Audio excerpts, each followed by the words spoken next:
आपण पाहताय प्राध्यापक डॉक्टर मच्छिंद्र सत्य यांचे लोकसंवाद न्यूज.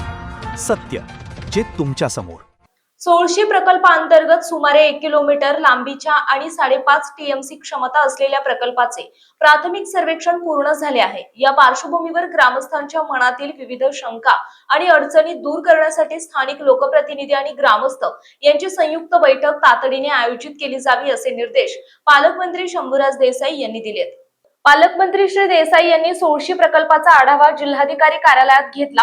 या आढावा बैठकीला मदत आणि पुनर्वसन मंत्री मकरंद पाटील, जिल्हाधिकारी संतोष पाटील, मुख्य कार्यकारी अधिकारी याशनी नागराजन, पोलीस अधीक्षक निखली पिंगळे, उपवन संरक्षक अमोल सातपुते, जलसंपदा विभागाचे अधीक्षक अभियंता जयंत शिंदे, जिल्हा पुनर्वसन अधिकारी मनोहर गव्हाड यांच्यासह विविध विभागांचे अधिकारी उपस्थित होते. प्रकल्पाच्या कामामुळे संवरवाडी परिसरातील पुनर्वसनाच्या प्रश्नासंदर्भात ग्रामस्थांच्या मागण्या विचारात घेऊन फेर सर्वेक्षणाचे काम लवकरात लवकर पूर्ण करून घ्यावे. प्रांत अधिकारी आणि तहसीलदार यांनी या सर्व प्रक्रियेचा सतत पाठपुरावा करावा असे आदेशही पालकमंत्री श्री देसाई यांनी दिले.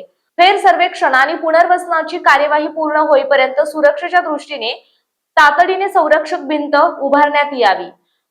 प्रशासन आणि लोकप्रतिनिधी यांनी समन्वयाने काम करून ग्रामस्थांना विश्वासात घेऊनच पुढील कार्यवाही करावी असेही निर्देश पालकमंत्री श्री देसाई यांनी दिलेत.